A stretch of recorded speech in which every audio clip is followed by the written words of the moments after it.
Hey guys, this is RCK back again, and I will be showing our Omniscience game that I have going on.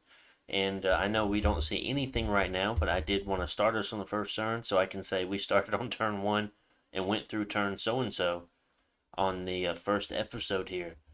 So this is kind of what the map looks like, very average. I mean, there's no underwater units. We've already spoken about all the units in the nation.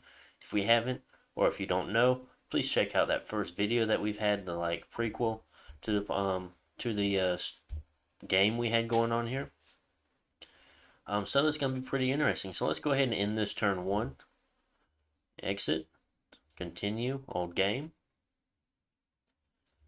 and now we have to look. And I save all my games if anyone's curious. Yep, there it is. Looks went past it. And I'm not entirely sure on why these are out of order. Well, I mean, yeah, one, then they do that, then three, and then they do that. Yeah, see what's the problem is here. Then four, five, six, seven, eight, nine. So maybe it won't be so much of a problem later on. So we'll go ahead and look through. I want to talk about the profits and things first, and then we'll look at where everyone is in the game currently. A message arrived from Ashdod. Greetings all, seeing I. I have played Ashdod before and went with a normal giant bless once as well, trying scales Ashdod once, both with mixed results. So this time I figured to just lean into lean into the slide, so to speak, and go full Hellbless Giants. Hence, I'm naming as good full measure. If anyone else had watched Lucid's EA Michelin series, my bless is quickness and ethereal, but to play for this, I had to go cold 1 and as well as def 2, since I needed to get at least production 2 to try to get somewhat decent number of giants and magic 3 for the ethereal bless. I figured with the nations in the game, hopefully not very many of them went magic weapons, so maybe ethereal could be useful. Or everyone went magic weapons and I am doomed from the start. But hey, it will be one of a hell of a ride finding out which way it's going to go. So very interesting right off the bat here we have one of our messages. And we have a insight on what Ashdod is doing. I have a bunch of stuff written down, but as far as the first one, two, and three turns, I'm going to, if they send us a message, of course, I'm going to read it and talk about it. But other than that, I wanted to recheck all of my notes that I've taken because I know it wasn't until later on some people sent me messages and stuff like that a couple turns into the game. So I kind of wanted to wait till around the time when they told me these things. Um, so here we have Arcos of Folly. So Falmon, mounted commander, hereby known as the prophet of Demeter, the unsleeping giant queen of nature. Does it say? Yeah, unsleeping goddess, queen of nature. So we have Scaleria here. In Magnice, the centurion shall hereby be known as prophet of Calgola. Wonder if there's something I'm missing here. Then we have Man, Harold, Bob the Awesome. Okay. We have Machaka, Mushassamaham. Yeah, sure. The prophet of William Onyebor, Muhashaham. Interesting. Abysia, Azael, the warlord, shall be known as the prophet of Big Baddy, the Most High, the harvester, lord of untimely death, god of air. I actually kind of like the titles that he has there for his god. Then we have Ashdod, the undead are the real threats of the Raphite commander. I love it already. Shall hereby be known as the prophet of full measure, the undeceivable God, divine scribe, God of unexpected pleasure and sorrow. Very interesting here. So lots of fun stuff. So we'll go ahead and take just a view of what's going on here. Actually, this just for the reference, we're just looking at the thrones real fast. So we have the throne of the sun, spreads dominion by 5, dominion heat 1, plus order, plus growth, 3 gems per turn. You fire the gems and then get fire resistance. And bureaucracy gets plus 1 order. Takes away 100 income, but gives you a conflict bonus there on your dominion. Next, we have the Throne of First Age, so it increases magic Blessed troops get magical resistance +3, and then also spreads Dominion fairly well. Then we have the Throne of Death. 5 death gems. Dominion gets death +1. I'm sure Earlmore is definitely going to want that. The Outer Throne, so 3 Astral Pearls. Dominion gets +1 magic. Spreads Dominion, of course. Throne of the Moon. Dominion gets growth +1. Blessed troops get precision +3. Interesting. And then gives you a water and a astral gem. Throne of the Earth. Now this is the gnome throne here. So it gives you 2 earth gems. It gives you Reinvig when you're blessed. Again, it gives you access to these gnomes, the Earth 2, Nature 2 gnomes that have glamour. They're stealthy. Pretty good. Pretty good. Very good throne. Throne of Gaia. This is going to give you growth 2 and reduces 2 nature gems, but it does start all those random ass attacks that nobody likes. So that's interesting. Then you have the Golden Throne here. Spreads Dominion, brings 200 gold per turn. Not bad. Definitely not bad. Enables the recruitment of an adept of the Golden Order. And these guys are very, very strong. Astral, they introduce fire. If you're already an Astral Nation, they will introduce fire into your Astral Nation. If you're not an Astral Nation, well, now you are an Astral Nation because these guys are great and you're going to want them. You could random up the Fire 3 or Astral 3, but you can also get a Air or Earth Bless on them. Or Air or Earth Path on them, my apologies. So these mages are actually pretty good. I mean, these guys, you might find a Shaman province or something like that, and there you go, you're a Communion Nation now. Go have fun. So those are just the thrones here we have. And first here we have End, and we'll go and how do I want to do this in particular? So we'll go south first. So here we have End. South of End we'll have Abysia, and then below Abysia, but above End, if you see. So here's End still. Here's Abysia. Man is sandwiched in between them, and of course this is a wraparound map, so it's not really sandwiched, but you get what I'm saying. So next we're going to go over to the next side over here. Here we have Satis, of course, in all their swamplands that they love so much. Novell, hopefully this is going to be very interesting. I've never seen him play Satis. I don't know if he's ever have played Satis. Above Novell, we have Scalaria, and don't forget Abysia is over here, so Scalaria is right here. And then above Scalaria, but below Satis is going to be Machaca. So, M.A. Machaca, a very fun nation. So we'll look at the next line, and this is going to be the final one, because of course we have End over here, Machaca here, and we'll look at Ashdod. Now Ashdod's going to be located right here. Very mountainous area over here. I don't think he wants to expand much over there. I mean, he could, but very mountainy. I wouldn't like that. Below Ashdod, we have Arcocephali. So very cool, very cool. As far as his expansion routes go, I mean, I don't think he'll be able to take this away from Ashdod. He might be able to grab some of these for sure. And then below Arcocephali, we will have Ermor. Now Ermor is in between Satis and Man. And then Arco is in between Scalaria and Abysia. Ashdod is in between Machaca and End. And there we go again. So, just a quick talk about it. Just wanted you to have an idea of where everyone was. I'm going to scroll out real fast and have a little conversation about kind of the matchups we have here. Man, Ermor. Well, just looking at Ermor here, because I know a lot of people really don't like them. Satis here beside Ermor. Let me take a drink of water real fast. I mean, Satis is going to have foul vapors and horde of skeletons, but other than that, I mean, what are they bringing? I mean, they have communions. Let's take a look real fast. Do they have holy communions?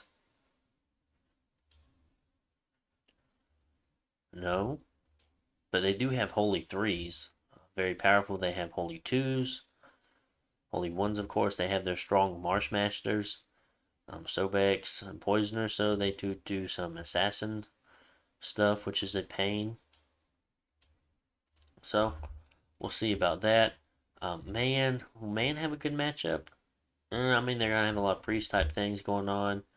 Ooh, just clicking on there, we see an Awake. expander here. So we have a dragon. Very interesting. Um, nothing there. Nothing there. The War Master raised.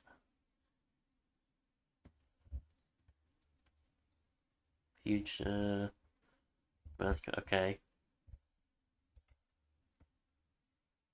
Yeah, okay. I think that's the only person that took on Awake. Very interesting. So, yeah. Arcocephali. I don't think Arcocephali wouldn't do too bad against them. I mean, especially early on before all the population's gone.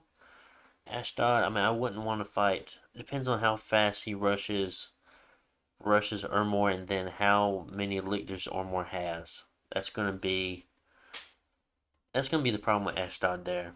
Because if he has too many lictors, they're just gonna chop up the giants. But if he rushes them early, there's not much that Ermor can do to really deal with um, ethereal quickness giants that are gonna hit like trucks. So very interesting. But I mean, lots to think about for sure. And then as another very interesting spot here, we have Scalaria. It's right between Arcocephali, Machaka, Abysia, and Satius there from the south. And honestly enough, guys, we'll have to see how well he does.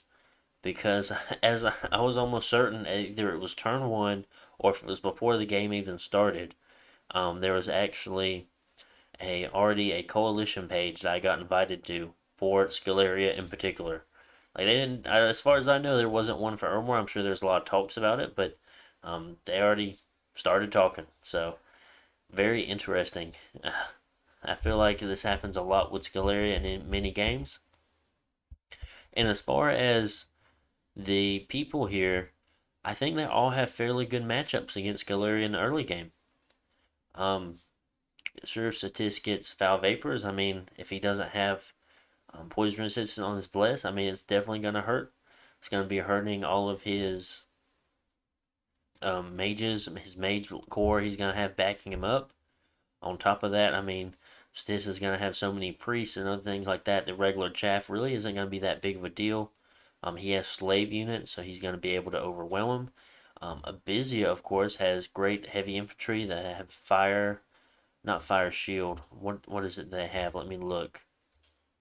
The burning ones, they have heat 3, so they can do catch things on fire.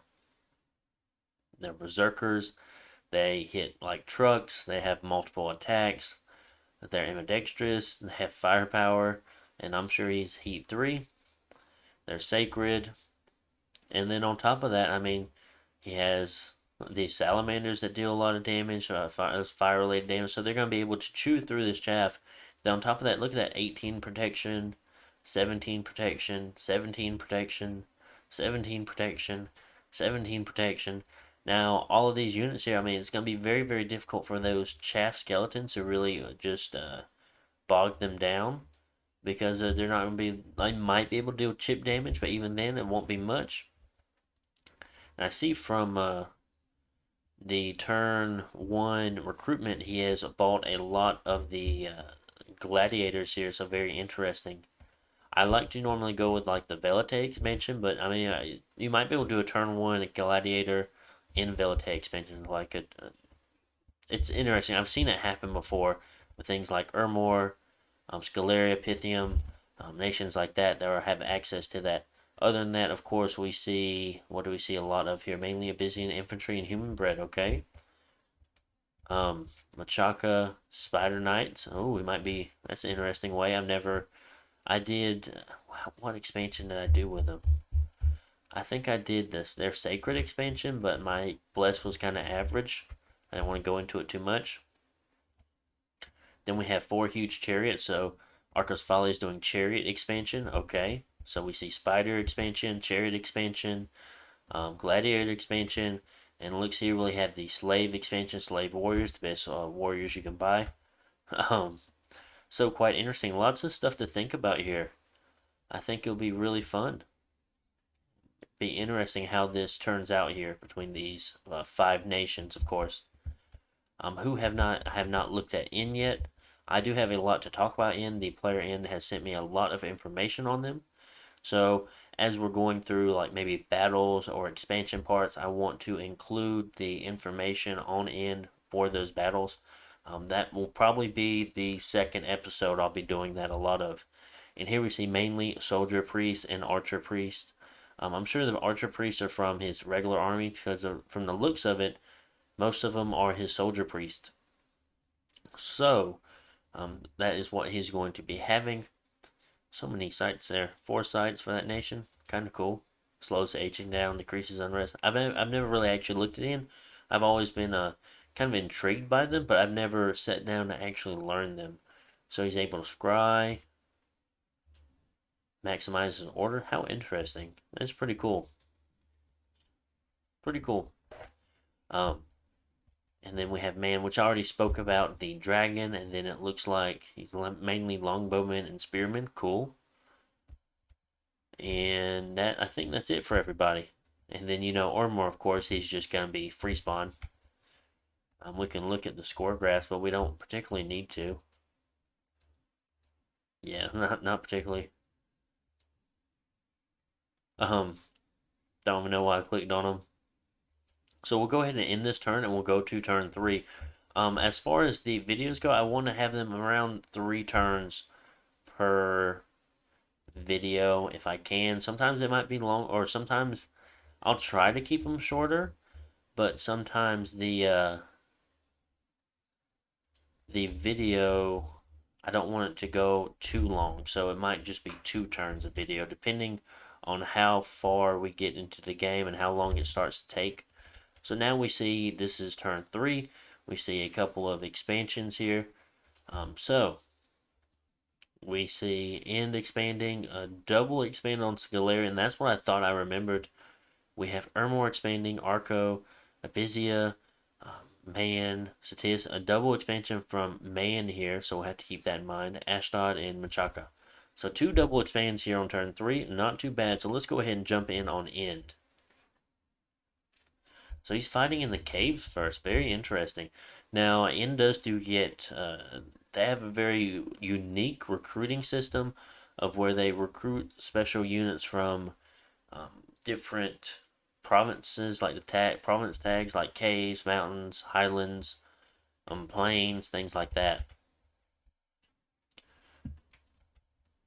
And they're fighting into these Argarthians here. So we're looking at Bless here in a moment. Let's see what he brought along. He brought along a Holy 2, and he brought along an Astral 1 Holy 2. Very interesting. So let's look at their Bless. My goodness, we have a lot. Morale +1, attack skill +2, poison resistance +10, fire resistance +10, defense skill +2, magic resistance, HP +1, strength +6. I like the strength +6. Dark vision +50, swamp survival, magical leadership +10. Okay. Very interesting here. Very interesting. I like it. The only thing I'm not sure about is if it's worth to take magical resistance or is it more worth to take magic weapons. That's the only thing I can think about just by looking at it. But I'm sure Mazarin definitely has a plan. He really, really enjoys this nation. He plays a different build every time, and he really is like a real deep dive into it. So we are definitely in for a treat. We have the double expansion here from says Galeria, and this is the Gladiator or the Rotarius. The other one's called a Gladiator. This one's the Rotarius. Expansion here. Ooh, and that's against a lot, so we'll have to see. Don't forget the Rotarius do have their net, so they're going to be able to net things down. They deal a great amount of damage with their tridents. And there their nets go. Seems like they're blocking a lot of the troops up. And they're just chewing through them right there.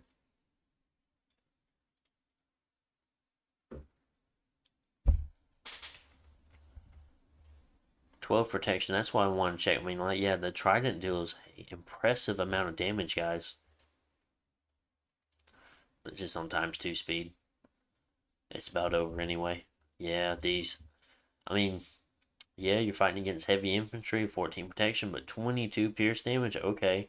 And on top of that, lots of them are getting entangled by these nets, dropping their defense down to 2. Yeah, not good at all. It's like getting some free hits in. Very nice expansion on Scalaria's part. They're going up to heal. So let's see the other expansion he has. Now this expansion party is definitely going to be the starting expander party they have. So it should have like Velites and stuff like that in it. I don't think it has Principe. No. It has Velite. Is it just Velite? No, it has the Ali Legionnaire. So cool. I like these. Yeah, those arrows are not going to do anything against those tower shields, and these Atavi warriors are in some big trouble here. They're going to throw their sticks and stones, and then they're going to throw their javelins back at them. Yeah, you can shoot these tower shields all day long. I don't think they care. Put this on time too. I already see the writing on the wall for this one. Surprised they're not getting more javelin hits though. Yep, and they're just ripping them apart here as soon as they come into contact. And they're out of here. What's up with these giant ass heals in the battles? It'll be quite interesting to actually have the like yes, it was flat here, and some of the battle happened around this area, but to have like a battle on a mountain, and I don't know, it'd be just weird to watch. So here we have Ermor's expansion. Very basic. It's gonna look basically like Scalaria's, like I said, basically like Scalaria's, but just undead. We do not see a pretender or anything. In which case, I need to go and look back at Scalaria to see if we saw a bless, if he prophetized and got a bless. Which I don't think he did. Ooh, something caught on fire there. They're catching on fire. That's not good. I need to watch that script again.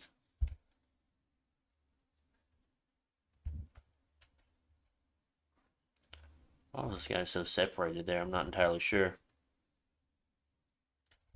I mean, they were spaced out. Okay. I would put them in one big line.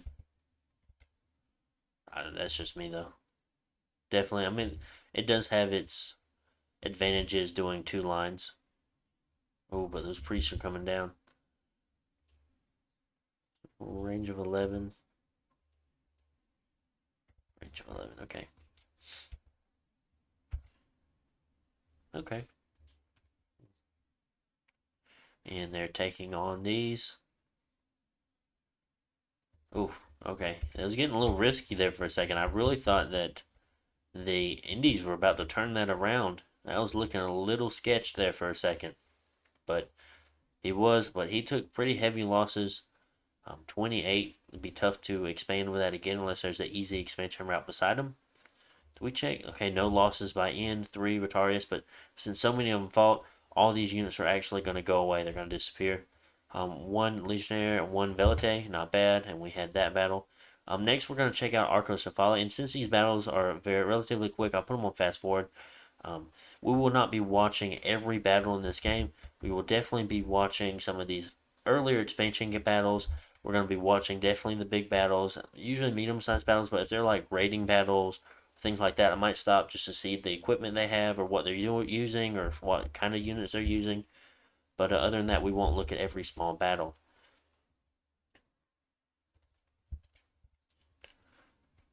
And pretty textbook chariot expansion here, having these guys on attack. Well, looks like they were on hold an attack almost with the Peltis behind them, so the Peltis will fling their javelins over where the charioteers were over on the side on hold and attack. Probably hold and attack closest, I bet, because they did not go straight back. These 2 box formations together. So it's like the phalanxes are in front of there. And then once they got them all put together, No, there's a strong possibility. I mean, this definitely could work out. I wonder how much more effective it is once you have all of the you have your contact with your phalanx units, okay? And then you have the enemies that contact, so you guys are smashed together. And then you have those charioteers come in like that, spread out all of the enemy units. All of your units are still attacking them. You have 4 units to a square, or however many units to a square, since they have formation fighter. And just your attack density versus their attack density is just so much higher at that point because they're getting spread around so much. That's quite interesting to think about for sure. And then here we have the last bit. These guys probably won't last too long. They'll be running away. Surprised the archers stayed longer than the commanders did. Surprising. And there we go. Pretty cool. Pretty cool. Next we have Abysia. And we'll watch this one. Just to see. Okay, so we do have a prophet here. Alrighty. So let's see. Let's go ahead and check out his bless. Precision 3, shock resistance 5, revig 2. Okay. There might be more. We'll have to keep our eye out. So, Lion Tribe against 17 prot, Heat 3, fire resistance troops. Yeah. Yeah. With battle axes and is that mauls? No, is it flail? Well, see you guys later. I bet he took 0 attrition from that. No, he lost 2. What? Must have had something to do with that Lion Tribe witch doctor. No, well, we could just check right there. My bad. What did it say? No, Warriors. Huh. Still. So here we have the first battle for man. We'll watch this. This is their dragon. Fire 7 dragon. Interesting. Don't see dragons get taken too often anymore. Just to have Fire 7 too is quite interesting. His bless is awe. Okay. Cool. Let's try it.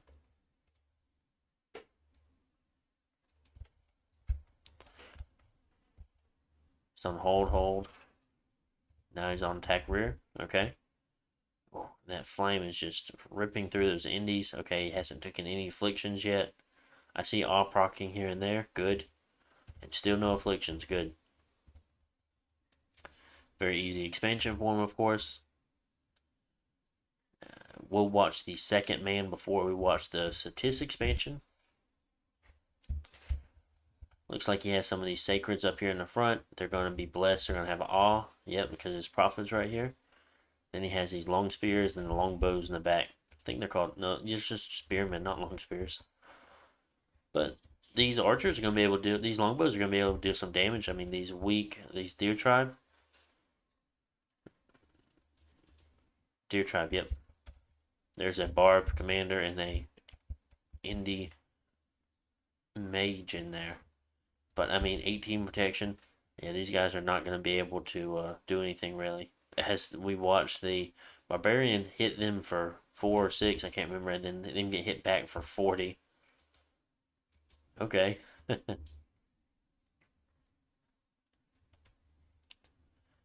And the spearmen are routing actually, not good, but these guys will make short work of the rest of the units here. And there we go. Double expansion for man. We have Ashdod's expansion. He has gone for the Gilead along with the Edomites. And here's his prophet, of course, which we've already spoke about. It looks like this is probably going to be a dormant bless since I don't see it right now. Let's see, what is he fighting against? Oh, a very small amount of units. There are crossbows in there, interestingly enough. Those javelins just hit very hard for 16 damage. And here we go. That was an easy win for him. Don't know if he took any losses or not. Let's look. Nope, didn't take any. What did man take? He lost 4 spearmen. Yeah, that's why they're routed. And then we're going to watch Machaka's expansion here. And yes, they did recruit. Yes, okay. Okay, 17 prod. Riding on these spiders. I like it. I like it. Let's go ahead and put it on fast forward. How fast is combat speed? 13. Combat speed. Really? That's very interesting that the Lion Tribe warriors are faster than the Spider Knights. I just kind of noticed that there. I was like, why the hell are the Spider Knights moving so slow? I thought they were faster for some reason.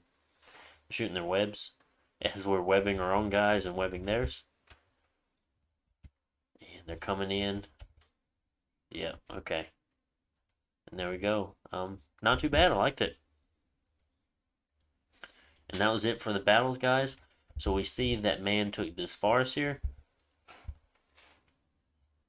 I wonder how beneficial it would be if he would have taken 2 forests on that one. Knights of the Chalice, interesting. But if he would have taken like this forest and this forest instead, how much more production he'd be able to produce. But I mean, I honestly don't know if he's gold cap or if he's resource cap. So let's think about. And we knew that N took this cave here. Interesting. Abysia has taken a forest, of course, definitely. But questionable that he did not. Well, he definitely wants to go for those farmlands. It seems. Yeah, he's definitely gonna want that. Because it's like, okay, well, if he takes like forest, farmland, or just forest farmland like that, trying to increase the total amount of resources he has, while also trying to make it to a farmland that could have been useful. But having a mountain pass there, sometimes you can go through it, sometimes you can't. So that's a risky move.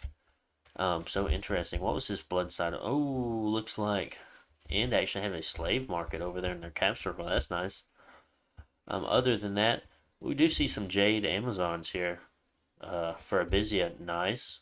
Some paths that he doesn't have naturally. Windspire, okay. I just want to see if there's anything special in particular.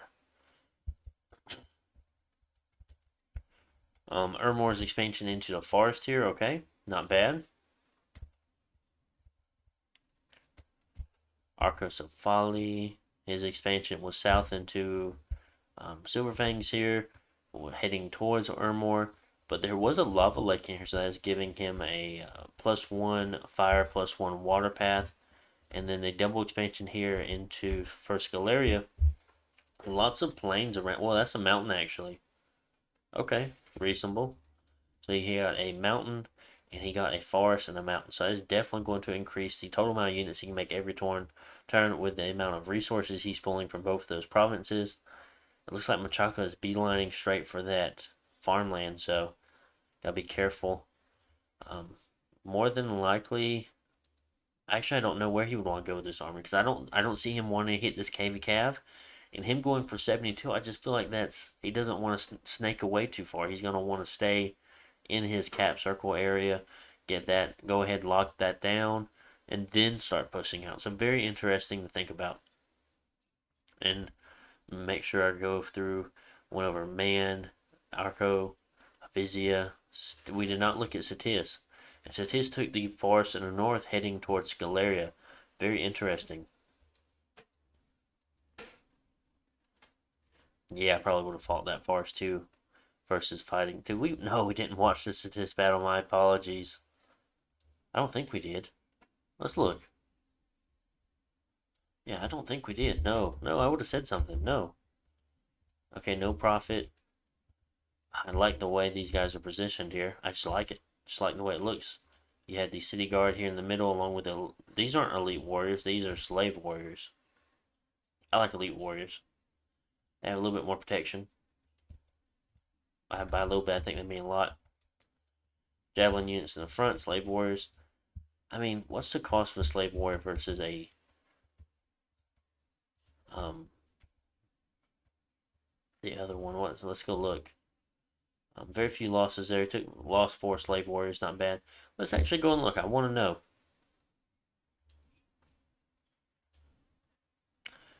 Slave warrior and elite warrior. Okay, so 13 gold versus 15 gold.